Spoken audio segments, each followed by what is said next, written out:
What's up, guys? It's time to talk about the bad habits of communication. Now we're going to talk about tilting on the mic, we're going to talk about backseat playing, we're going to talk about long-winded communication, which I just alluded to in the last section, we're going to reiterate, and then we're going to talk about guessing. So ghost comms is another term for that. Now first off, tilting on the mic. The worst thing that nobody wants to hear, it's the most easy to talk about, is, oh, one's up catwalk, how did I miss that shot? Oh my, all the extra pounding on your desk, negative tone in your voice, negative whiny energy that everyone does from time to time. And it's okay, you can get away with the when's up cat, and a little bit. Even that I don't like and no pro likes, and you shouldn't accept it at any level of play.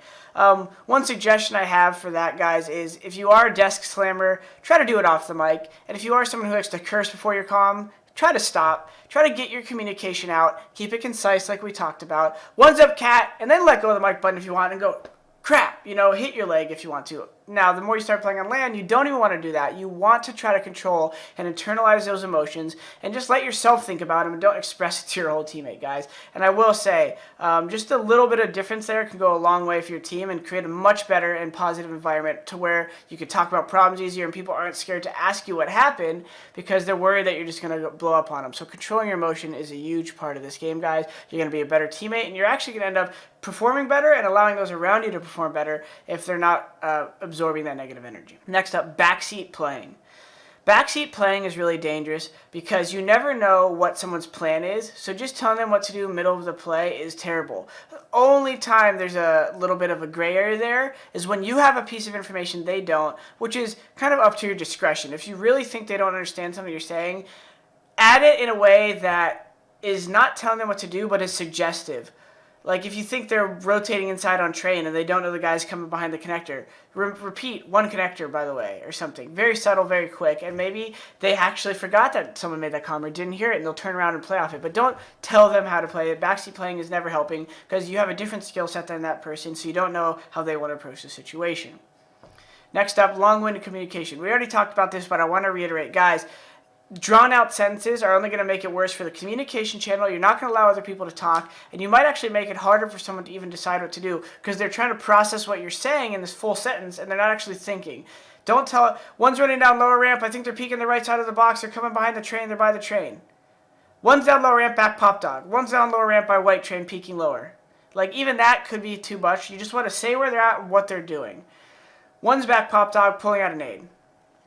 If your teammate's close, pulling out a nade is a great comm. If he's not even close, that's another place where that might not even be necessary. One's out, low ramp, white train. Because if your teammate's not in threat of dying, and he's not like close bomb train near the guy or something, I'm talking about B side on train, then you don't need to worry about telling him every little detail. But you want to know where the guy's at and where he's going, especially for your rotators, for the team who might already be there, and that kind of stuff, guys. So being concise and clear and guiding your teammate is big, and it's a very bad habit when you're doing the opposite and you're drawing out your communication. And then lastly, guessing. Guys, ghost comms, which is what we call just saying, I think one's Ivy or something, because you really have this feeling, but it's maybe just your own paranoia or anxiousness about losing the round because you're dead. And just saying something, not only can it get your teammate killed or make him do something that is unnecessary, but it also, you start losing trust with your teammates. You want to create trust through making comms that you're confident in.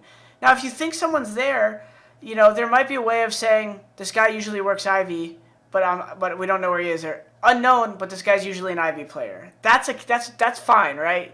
Don't know where he's at, but this guy usually plays this spot. That's a decent comm because you're just guessing. It's clear to your teammate that you're guessing. But just saying, I think he's behind you, and you actually have no idea, but you're just telling this guy because you have some weird feeling.